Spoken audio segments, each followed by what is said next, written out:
আসসালামু আলাইকুম দর্শক, আজকে আপনাদেরকে জানানোর চেষ্টা করব গুরুত্বপূর্ণ একটা আপডেট আছে। সেই আপডেটটা হলো ভারত বাংলাদেশ সম্পর্কে। আপনারা জানেন আজকে 19শে সেপ্টেম্বর 2024 রোজ বৃহস্পতিবার। আজকে আপনাদের জানার চেষ্টা করব বাংলাদেশের ইলিশ মাছ নিয়ে কিছু তথ্য। বাংলাদেশে নিষেধাজ্ঞা ইলিশ নিয়ে যাচ্ছে ভারতের জেলেরা। বাংলাদেশ থেকে আপনারা জানেন নিষেধাজ্ঞা দেওয়া হয়েছে, ভারতে কোনো ইলিশ মাছ যাবে না নিষেধাজ্ঞা, কিন্তু তারপরেও ভারতে ইলিশ যাচ্ছে। কিভাবে যাচ্ছে সেটা আপনাদের জানানোর চেষ্টা করছি। একই সাগরে দুই নিয়ম। উৎপাদন বাড়াতে মাছ শিকারের নিষেধাজ্ঞা মেনে বাংলাদেশিরা ঘাটে নৌকা নোঙ্গর করে রাখলেও বঙ্গোপসাগরে অবাধে মাছ শিকার করেন ভারতের জেলেরা। আপনারা জানেন সরকারিভাবে একটা নিষেধাজ্ঞা আছে, 60 দিন 90 দিন এরকম একটা নিষেধাজ্ঞা আছে।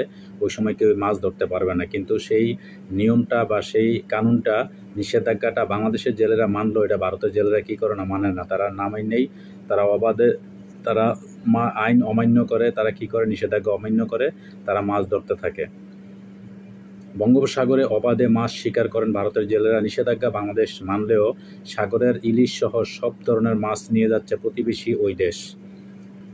তাই সামুদ্রিক মাছের প্রজনন বৃদ্ধির লক্ষ্যে সরকারের দেওয়া নিষেধাজ্ঞার কাজে আসছে না, মিলছে না কাঙ্ক্ষিত সুফল। এতে ক্ষতির অভিযোগ করছেন বরিশালের অভ্যন্তরীণ ও উপকূল ভাবের জেলেরা। মাছ শিকারের নিষেধাজ্ঞা মেনে বাংলাদেশি ঘাটে নৌকা নোঙ্গর করে রাখলেও বঙ্গোপসাগরে অবাধে মাছ শিকার করছেন ভারতের জেলেরা। সংশ্লিষ্ট সূত্র জানায়, দেশে বছরের 12 মাসের প্রায় 3 মাসেই নানাভাবে নদী সাগরে মাছ শিকারের নিষেধাজ্ঞা থাকে। মাছের প্রজনন উৎপাদন বাড়াতে সরকার নির্দিষ্ট সময় শিকার বন্ধ রাখার ঘোষণা দিলেও প্রতিবেশী দেশ ভারতে ওই সময় চলে অবাধে মাছ শিকার। বরিশালের অভ্যন্তরীণ উপকূল ভাগে জেলেদের অভিযোগ, কাঙ্ক্ষিত সুফল তো মেলেই না, বরং বাংলাদেশে ক্ষতিগ্রস্ত হয়। তাছাড়া জলবায়ু পরিবর্তনের প্রভাবে মাছের প্রজনন সময় পরিবর্তনের সময় বলেও মত তাদের। জেলেরা জানান, মাছের সুষ্ঠু প্রজনন, উৎপাদন বৃদ্ধি, সামুদ্রিক মৎস্য সম্পদ সংরক্ষণ, ইলিশ রক্ষা এবং টেকসই মৎস্য আহরণে বছরে 2 দফা মাছ শিকারে সরকার নিষেধাজ্ঞা জারি করে। তবে মাছ ধরা নিষেধাজ্ঞার সময়সীমা নির্ধারণ নিয়ে জেলেদের রয়েছে অভিযোগ।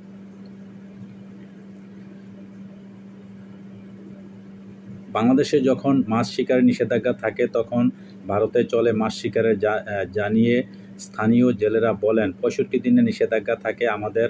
এই সময় ভারতের জেলেরা অবাধে সাগরে মাছ শিকার করেন। আমরা চাই আমাদের সঙ্গে ওই দেশেরও মাছ শিকার বন্ধ থাকবে। নিষেধাজ্ঞাটা 3 দেশেই যেন একসঙ্গে মানা হয়।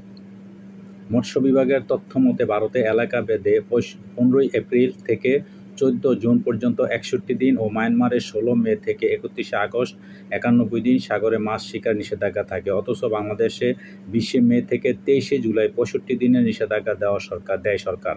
মৎস্যজীবী নেতারা জানান, ইলিশ সংরক্ষণে বছরে 2 দফায় 87 দিন নিষেধাজ্ঞা থাকে। জলবায়ু পরিবর্তনে মাছের ঋতুচক্র পাল্টে যাওয়া এবং প্রতিবেশী দেশগুলোর সঙ্গে সমন্বয় করে মাছ শিকারের নিষেধাজ্ঞা না রাখায় বাংলাদেশ ক্ষতিগ্রস্ত হচ্ছে।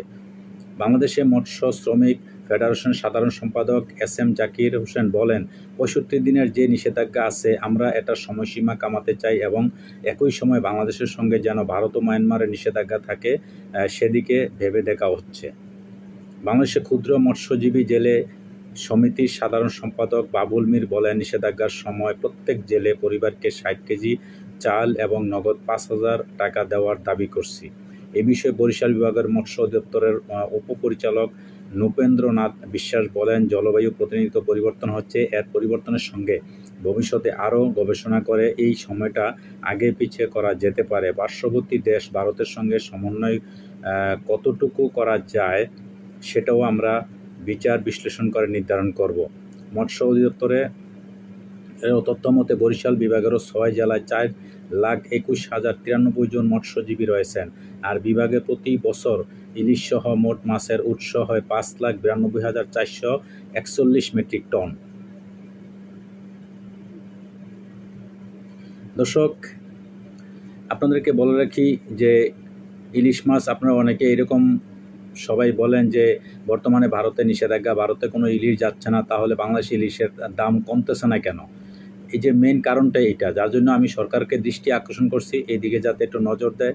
তারা এইভাবে এখন যেহেতু নিষেধাজ্ঞা, বাংলাদেশ থেকে ইলিশ তারা কিনে নিতে পারতেছে না, তারা ওইদিকে জোর জুলুম করে, তারা সব দিক দিয়েই মানে প্রভাব খাটাই দিছে, সব দিকেই তারা মানে বাংলাদেশের সাথে একটা সবসময় একটা শক্তি প্রয়োগ করতেছে। তারা কি মনে করতেছে জানি না, তারা মনে করতেছে বাংলাদেশ একটা দুর্বল, যা ইচ্ছা তাই তারা করবে। এখন সাগরের দিক দিয়া সব দেশেই কিন্তু একটা কানুন আছে, সব দেশেই আপনারা জানেন এই যে বঙ্গোপসাগর আছে, বঙ্গোপসাগরের ওইদিকে ভারত, নেপাল, ভুটান বা মায়ানমার সব দেশেই কিন্তু তারা নিষেধাজ্ঞা আছে, একটা নিষেধাজ্ঞা আছে, একটা টাইম আছে 60 দিন 90 দিন, এটা আপনারা দেখলেন যে এর মধ্যে তারা মাছ ধরতে পারবো না। কিন্তু ওই নিষেধাজ্ঞাগুলো তারা ভারতে, বিশেষ করে ইন্ডিয়া, তারা এগুলো মানে না, না মাইন না। ওই যে সময় নিষেধাজ্ঞা থাকে অন্যান্য দেশগুলো ঠিকই তারা নিষেধাজ্ঞা পালন করে, মাছ ধরে না, কিন্তু ওই ফাঁকে কী করে ভারত সমস্ত মাছ তারা ধরে নিয়ে যায়, যার জন্য মাছের উৎসটা মাছটা বাড়তে পারে না।